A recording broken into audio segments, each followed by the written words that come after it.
All right, thanks for staying with us on Standpoint. Let's now turn our attention to a broader issue now. President Trump has defended his trade policies, claiming his aggressive tariff strategy is doing really well.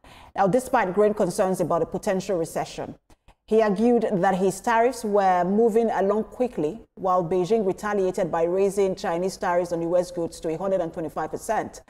As tensions rise, U.S. consumer expectations for price growth have soared to a 40-year high.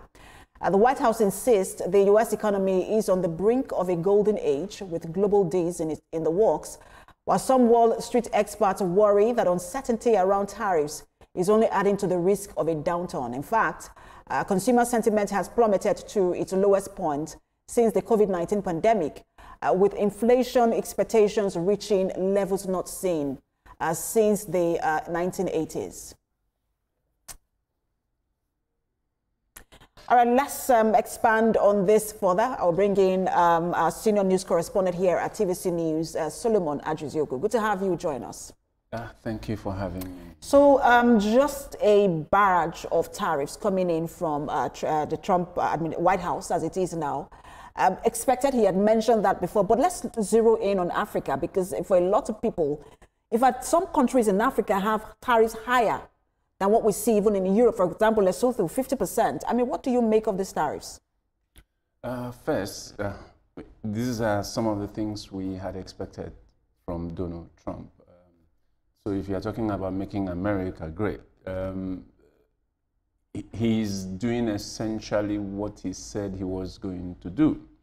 Whether he had thought deeply about the implications of what he will be doing, not just to America locally, but internationally, is another issue. But you must understand that the economic system of the world, as it operates at this time, as it has always operated over almost 100 years, was created by the Americans themselves after the Second World War.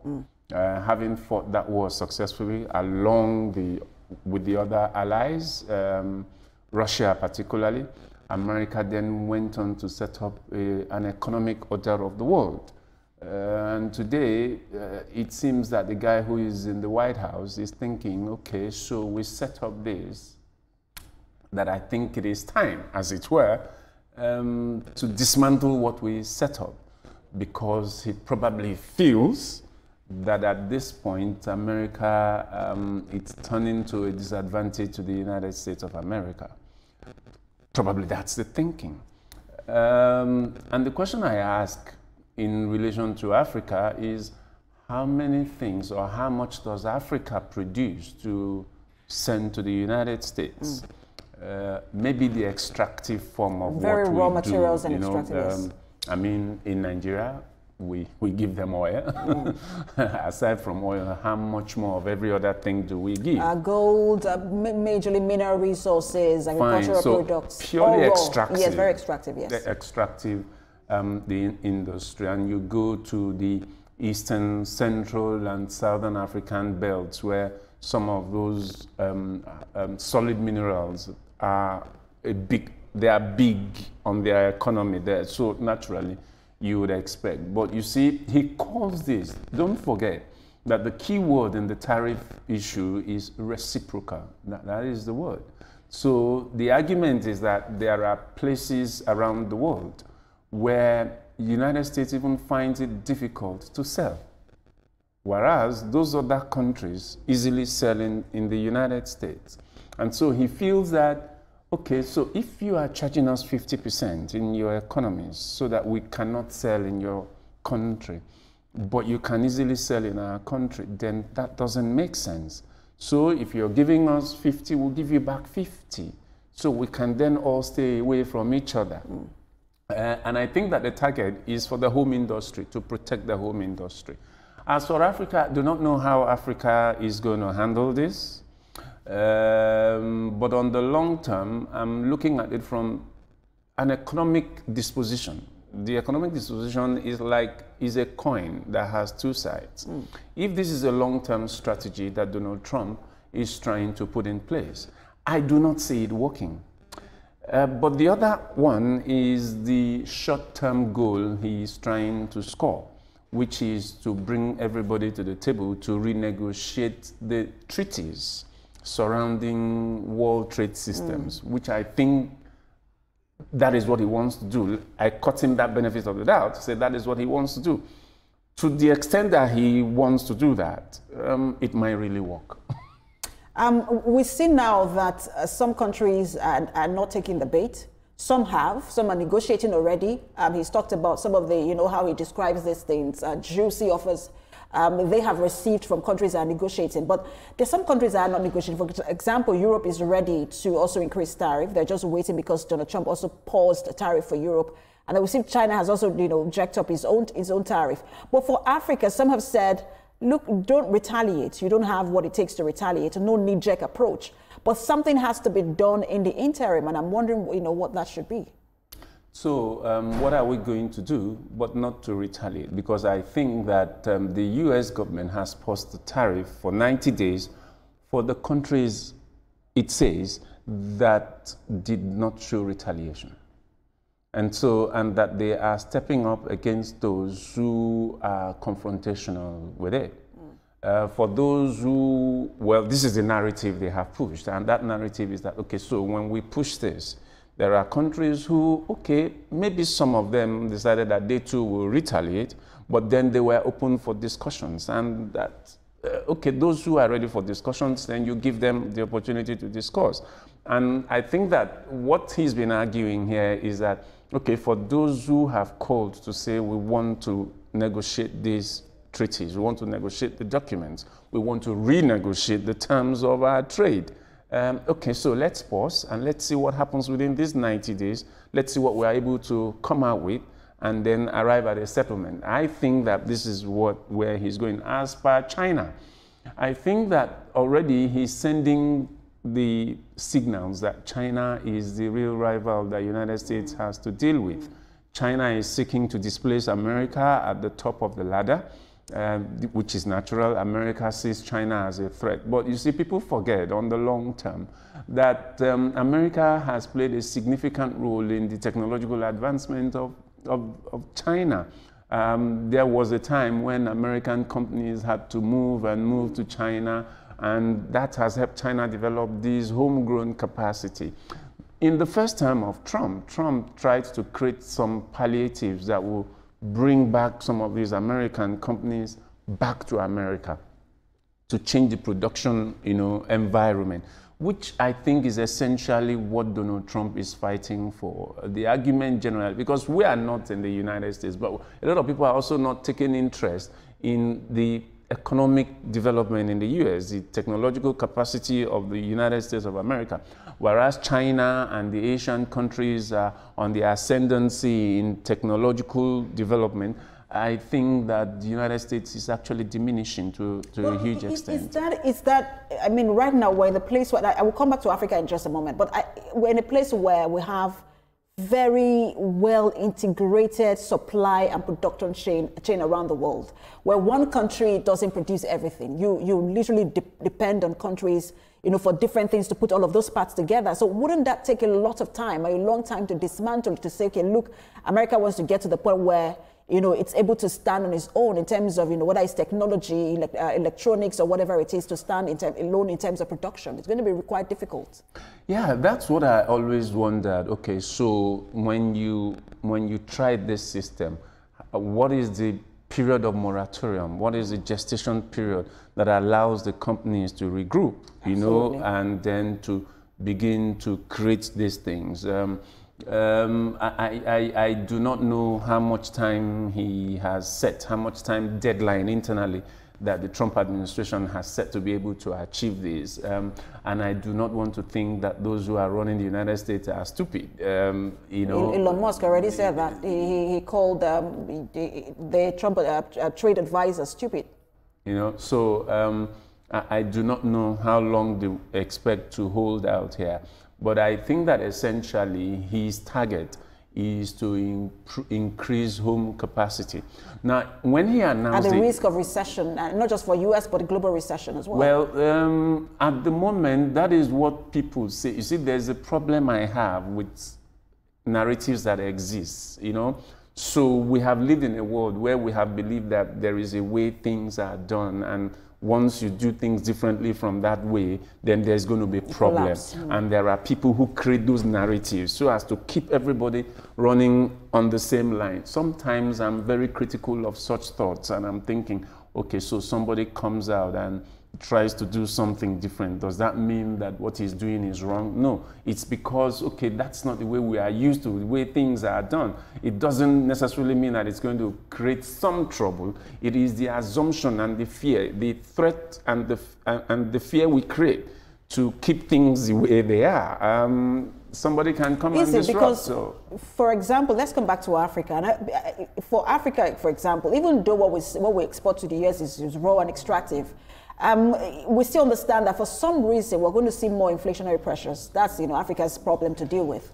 And then we're going to see production cuts, and then we're going to see job cuts as well. And so isn't that already problematic for Africa? And isn't this what people have been saying since, that Africa needs to wake up, and stop this dependency attitude that is always had? So my challenge with that is America is just one country. Africa has many trading partners around the world. So what percentage is the American market, is the trade relations with America to Africa? So when you take out the United States of America, they consume a lot, no doubt. So when you take out the United States of America, the other parts of the world, what is the volume of trade that Africa is involved with other parts of the world? Certainly the United States of America as a country cannot, outstrip the other countries of the world, because the other countries of the world, there are so many. So then we can take a look, we can do the analysis and do a breakdown of the volume of trade that Africa as a continent, or the individual countries in Africa, bring to the United States. So if we cut that out, or if that becomes a bit diminished, what happens to the rest of the world? And what do they depend on Africa for? Yes, we've said that what they depend on Africa for is extractive. Will we stop manufacturing cell phones because will the desire, will the need, the demand for the components of cell phones continue to diminish because America is not buying from us? I certainly don't think so. My only worry is, so how much access to United States African countries will have? But we certainly have access to other countries who we don't have trade issues with. And it's also going to be an advantage to some of these other countries. And I was just going to say exactly. They make America great again. On one end, looks good when countries are coming to negotiate. But for Africa, where China and Russia already have strong presence, it looks like on that end, America might be isolating itself, and Nigeria and other African countries then move towards Europe, China, and maybe even Russia. Much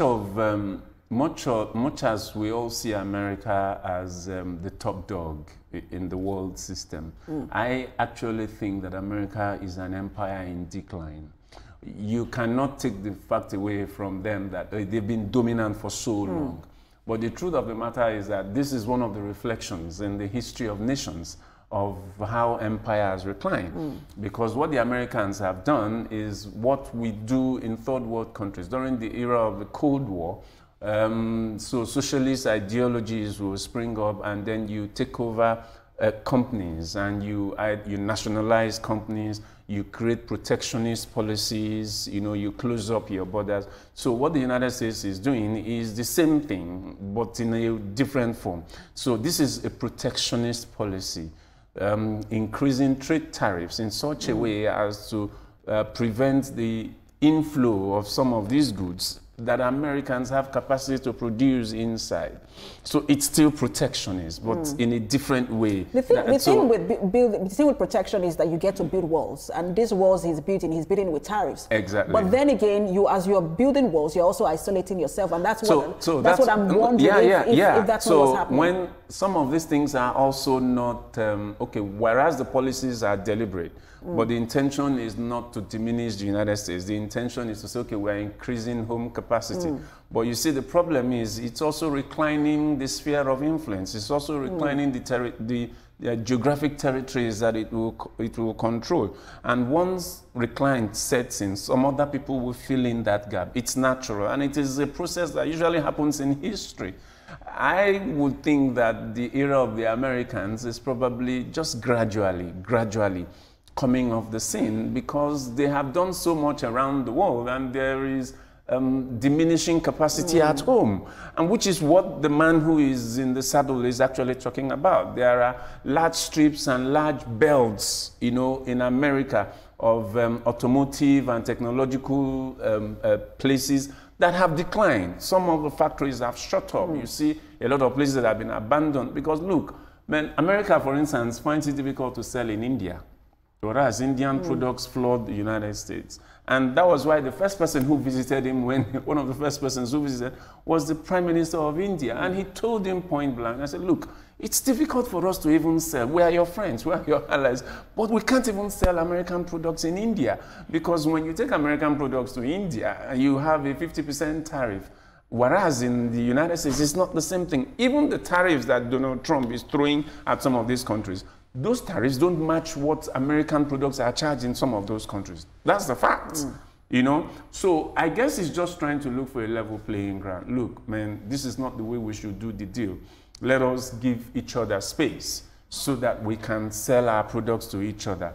It's not fair. I think that his argument is that it is not fair. And he told some of the people, in fact, Israel said that, look, okay, no, zero tariffs on US products going into Israel. And you say, okay, maybe Israel wants something from, everybody wants something from somebody anyway. So the fact is, you can't come to my country and sell, and I can't sell in your country. That is also not what... Of course, there is, in diplomacy, there is a principle of reciprocity, and that has to be, you know, upheld. But I wanted to also talk about, because we are almost out of time, and this conversation is quite interesting, the AFCFTA. First of all, we know that one of the biggest trading platforms that Africa has with America is AGOA. That's the Africa Growth Opportunity Act. It's been 25 years. It has not been reviewed by Congress. Many have said perhaps this tariff, you know, thing with Trump also would affect AGOA. That's the fear. But others have said, look, it's the opportunity to now bring it back home with the AFCFTA, which looks, you know, almost dead and alive, you know, as it were. And I wanted to get your opinion on that. Well, free trade agreements all the time. So in the first term of Trump, I think that what he has just come to do is that some of the things he tried to do in the first term that he didn't have enough time to do, he has just come to complete the job. And his disposition towards some of these agreements is that they've been so long, they've existed for so long, and that the global realities have changed. And that these treaties and AGOA is zero tariffs, by the way. And these things have to be rewritten. So the AGOA thing, I've always felt that AGOA was a paper tiger. I mean, I've always felt, does that thing really work? It does for agricultural products. Well, it's still the extractive thing we talk about. Raw materials are needed for the big industries. Africa has become the base for extractive materials to be taken to the northern hemisphere for the big companies to work, whether it's in China or Russia or Germany or the USA or Canada. Africa needs to go beyond that. Africa needs to develop local capacity. Once we cannot export oil, what else can we do? Why can't we produce some of those things, create those lines here?